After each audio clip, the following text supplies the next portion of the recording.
There are some truly astonishing things happening in the world, and some of these things, the ones that surprise us, have been entrusted to Donald Trump. Donald Trump plays his role perfectly, the role of the Joker, the role of a man who destroys the traditions that have always been accumulated by our world. Whether these traditions are right or not, we don't know, but we do know that he is destroying them. And he does it, just kicks open the presidential door, right? Something like that. But here, it's the king, here it's the royal door. And Donald Trump arrived in Windsor. He is being received. The Royal Guard. Those red uniforms. Those hats made from grizzly bears. But he, disregarding all etiquette, which were established over centuries, as they say, though really it was just over a single century, he walked ahead of King Charles III and patted him on the back. The British press is in shock. According to protocol, this is absolutely forbidden. You don't walk ahead of the monarch, let alone touch them. He flew to the UK just to chat with a guardsman. They don't have such people in the US. That's how they write about the guardsman with whom Donald Trump disregarded the king. He doesn't care about the king. He simply doesn't need a king. He wanted to deliberately show his boorish, dismissive attitude toward the king. First, they married off everyone. Ginger Harry was married to a woman of rather easy virtue, who was, let's just say, an escort, a companion, for the infamous Epstein, you see, and was Prince Andrew's girlfriend. And then they made Harry marry her. How did they do it? After all, they had something on Harry. Well, maybe money, maybe something else. But they had something on Harry and forced him to marry. Harry got married. Yes, money is important. How can you live without money? He doesn't know how to do anything. Money is important. Well, and now they've decided to show that even the king is no longer a king, and nobody needs him anymore. And this situation, when Donald Trump demonstratively walked by, patted the king on the shoulder, and kept walking with the soldier. The soldier means more to him. He's walking with the soldier and chatting. And the bewildered king is standing behind, not knowing what to do. I think the Windsor Palace protocol just didn't work properly either. The soldier shouldn't have been chatting. He should have stopped and waited for the king. But the soldier went off to chat, apparently wanting to become friends with Trump. Well, how else can you interpret it? He understands that this isn't according to protocol. He knows that's not how it's done. But somehow Donald Trump made the soldier, in front of the entire guard, break protocol and snub King Charles III. How did he do that? Did he promise him a pile of money right then and there? Or what did he promise him? Trump came specifically to slap King Charles III in the face. Trump came for this, to humiliate the king and show him that royal majesty no longer means anything in the world, that now everyone bows to Xi Jinping. And the King of England is nothing. But in essence, that's exactly how it is. That is, England has relinquished its powers as a royal authority that once ruled the whole world. And now all leadership has passed into the hands of the Celestial Empire, meaning the Chinese Empire. The leadership has shifted there, just like Russia. In the same way, it is subordinate to the empire, the Chinese Empire. Russia is nobody now. It has no navy, no army, it has nothing at all. Everything that is surfacing now is just the remnants, the pitiful remnants of people who are simply being thrown into the meat grinder.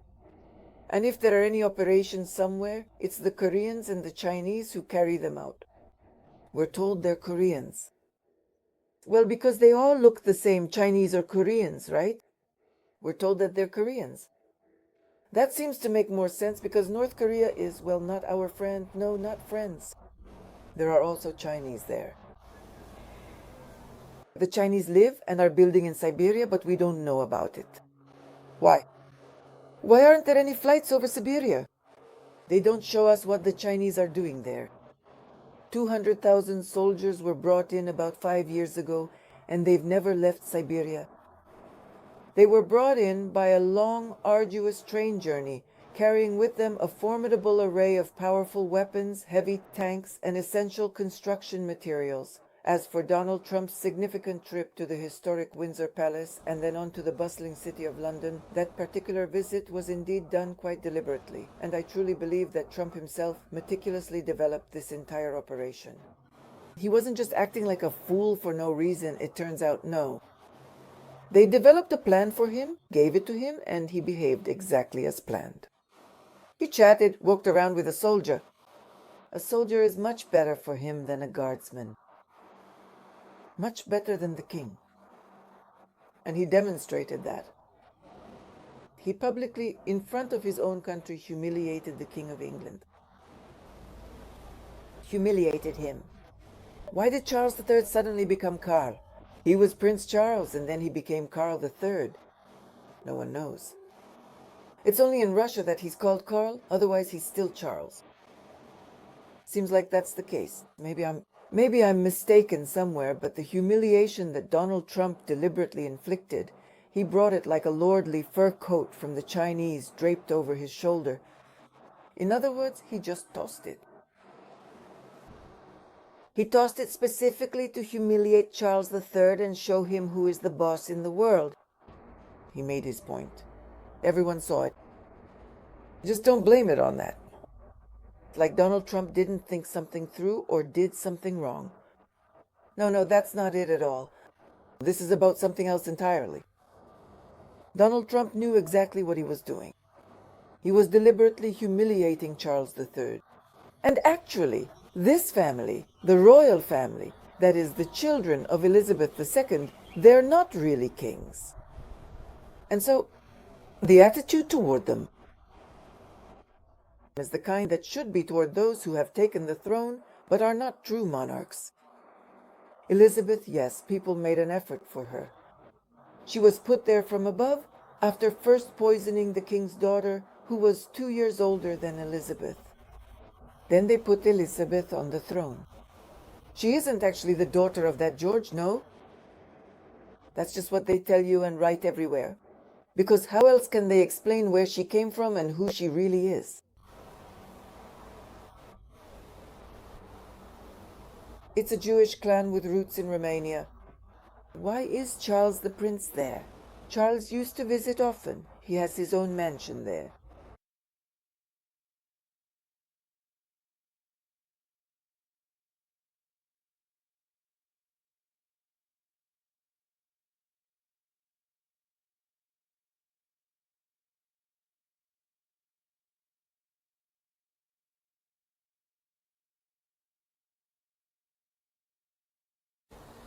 Now let's seriously talk about what Windsor Castle really is, where Queen Elizabeth took her place illegitimately, that is, by force. It's not her place, she took it. And I have to say, that's coming back to haunt them now. No one in the world wants to recognize the royal court anymore. They are nobodies now. Soon even their own servants will cut off their subsidies. And by servants, I mean the entire British people. There are a lot of problems with the royal court right now, with all the royal household. In other words, with all the princes, there are a lot of problems. They call themselves princes, but who are they really? If they belong to the family of Elizabeth II, then they are nobodies. The only one who gave them any legitimate standing was Prince Philip, who was married to Queen Elizabeth, and who, most likely, did not live with her as husband and wife. He was very arrogant, very mean, and extremely emotionally unstable. In general, he was a strange guy with a lot of vices. No one talks about that either. Why don't they talk about it? Because they were members of the royal family. Now they're nobodies. Well, some are in the grave as soon as the Queen died and Prince Philip died. After that, anything could happen. No one needs them anymore. No one observes any rituals anymore. What will happen to Canada, their so-called domain? That's the one who pays them tribute, right? It's a country that, well, basically just owes them. They took it, they bought that country, Canada. Yeah, you can't see it, right? You can't see it? It's all visible, everything is clear there. So look, poor red-haired Harry,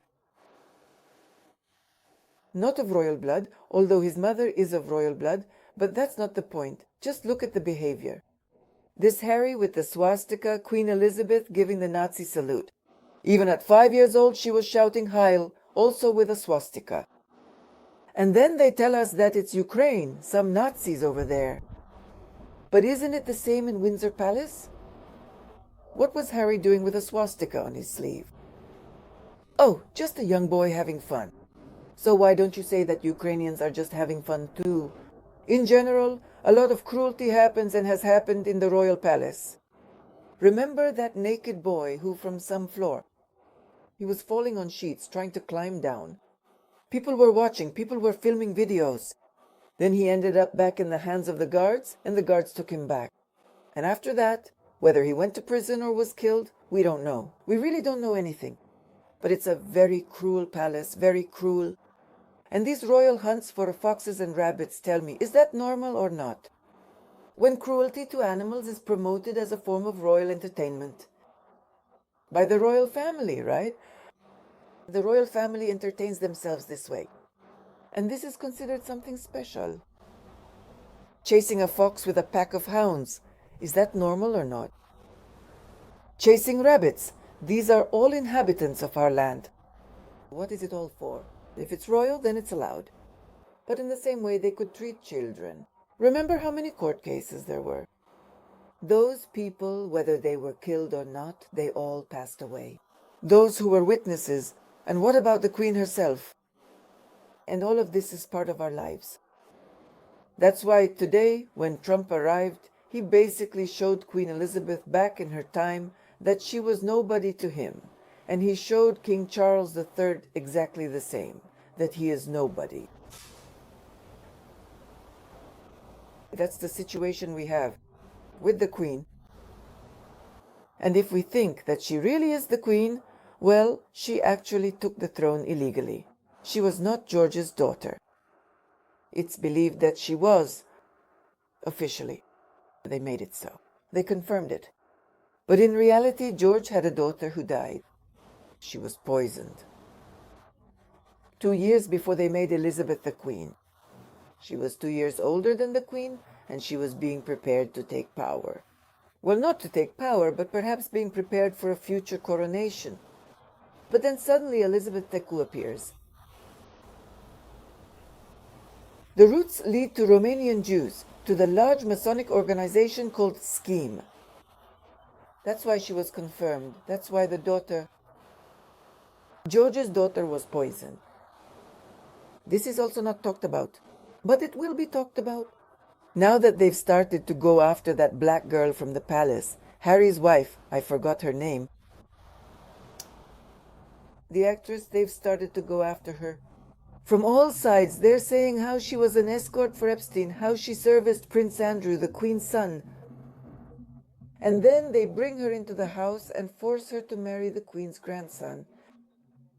Who forced him? Harry, the grandson, marries an escort. This is a black mark on the entire royal family. And Queen Elizabeth accepted all of this. How did she accept all of this? Why did she accept an escort, an actress, into her family? Well, supposedly, the future queen should be untouchable, right? And Harry's wife is supposed to be in the role of the future queen. It doesn't matter whether she actually gets that position or not, but she is claiming the role of queen. They chose an escort for the role of queen. Is that normal? And now all the public pages are flooded with these photos. And these photos have been around since the very beginning, when she first announced that she was going to get married. These photos were thrown out, but then the entire global elite, so to speak, decided to clean it all up. They just went ahead and scrubbed everything. And they started holding accountable those who posted photos on this topic, claiming that supposedly those weren't the right photos. But what do you mean, not the right photos? The ones where she's standing topless with Andrew wearing a hat. Well, that's normal. That's what she was made for. But what does Harry have to do with it, tell me? Why did Andrew have to be taken to the palace and then go have fun on Epstein's Island? That much is clear. But what does Harry have to do with it? Why was Harry humiliated like that? The children, you think those are her children? No. They gave her a fake belly in front of the whole world and she walked around with it. It's just laughable. People were constantly writing about it in public forums, about how she had a fake belly. You could buy one like that on AliExpress. And that her doll was also from AliExpress. A lifelike doll. You could buy that too. Do you understand? This is what they write about the palace. Respect? No, it's humiliation. And you want Trump to come today and respect Charles, King Charles III? Does he even respect himself? No. Then what's the point? Did he even live with his wife Diana, or did he never live with her? There you go. That's a big question, a very big question. Well, I know a bit more. I just can't talk about it. But it's a big question for the entire royal court because today they're being accused of filth, debauchery, and everything else. Who is going to respect them? After all, everyone knows their stories. Today is September 18th, 2025. I am Tanya Carla Said Bukan. Although I liked Prince Charles, I liked him in a way for his modesty. Maybe he wasn't too skilled, although it seemed like he was. Well, how is that?